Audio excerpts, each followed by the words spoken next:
ఇసుక మాచర్ల మాజీ MLA Pinnelli రామకృష్ణారెడ్డిపై EVM ధ్వంసం చేసిన కేసు, హత్యాయత్నం వంటి కేసులు నమోదయ్యాయి. దీంతో పిన్నెల్లిని పోలీసులు కొన్ని నెలల క్రితం అరెస్ట్ చేశారు.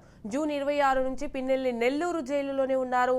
అయితే ఆయన తనకు బెయిల్ ఇవ్వాలని హైకోర్టును ఆశ్రయించారు. దీనిపై పిన్నెల్లి రామకృష్ణారెడ్డి తరపున న్యాయవాదులు తమ వాదనలు వినిపించారు. ప్రభుత్వం తరపున న్యాయవాదుల వాదనలు విన్న హైకోర్టు ధర్మాసనం తీర్పు రిజర్వ్ చేస్తుంది.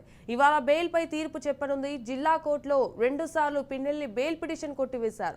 షరతులకు కట్టుబడి ఉంటానని బెయిల్ ఇవ్వాలని పిన్నెల్లి కోరారు. ఎన్నికల టైంలో టీడీపీ ఏజెంట్ నంబూరి శేషగిరిరావుపై దాడి కేసు, పోలింగ్ తర్వాత కారంపూడిలో సీఐ నారాయణ స్వామిపై దాడి కేసులో బెయిల్ ఇవ్వాలని పిన్నెల్లి పిటిషన్ దాఖలు చేశారు.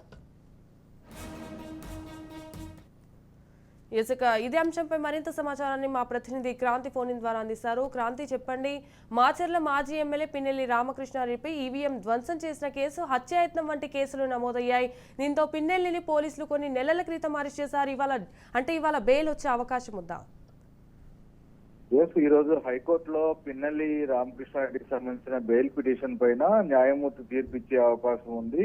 ఈవీఎం ధ్వంసం కేసులో పిన్నెల్లి అరెస్టు, అదేవిధంగా ఈ ఏడాది మే 13వ తేదీ జరిగిన సార్వత్రిక ఎన్నికల్లో ఈవీఎంలు ధ్వంసం చేసిన ఘటనలకు సంబంధించి చోటు చేసుకున్న సంగతి తెలిసిందే. ఈ క్రమంలోనే మాజీ ఎమ్మెల్యే పిన్నెల్లి రామకృష్ణారెడ్డి పైన ఈవీఎం ధ్వంసం చేసిన కేసు, హత్యాయత్నం వంటి కేసులు నమోదయ్యింది. దీంతో పిన్నెల్ని పోలీసులు కొన్ని నెలల క్రితం అరెస్ట్ చేశారు.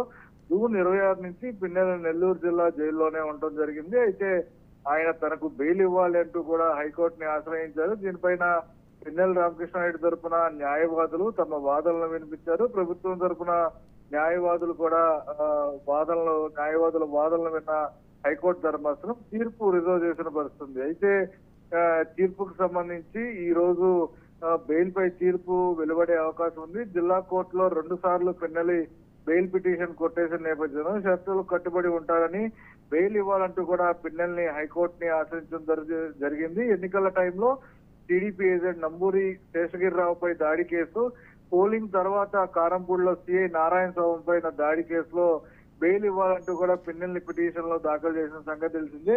ఈ నేపథ్యంలోనే ఈ కేసులకు సంబంధించి ఇరుపక్షాల వాదనలు విన్న న్యాయమూర్తి ఈ రోజు పిన్నెల్లి రామకృష్ణారెడ్డికి సంబంధించిన బెయిల్ అంశానికి సంబంధించి తీర్పిచ్చే అవకాశం ఉంది.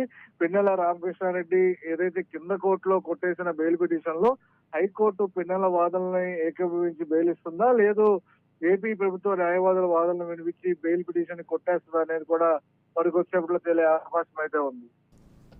Right, thank you for the updates Kranti.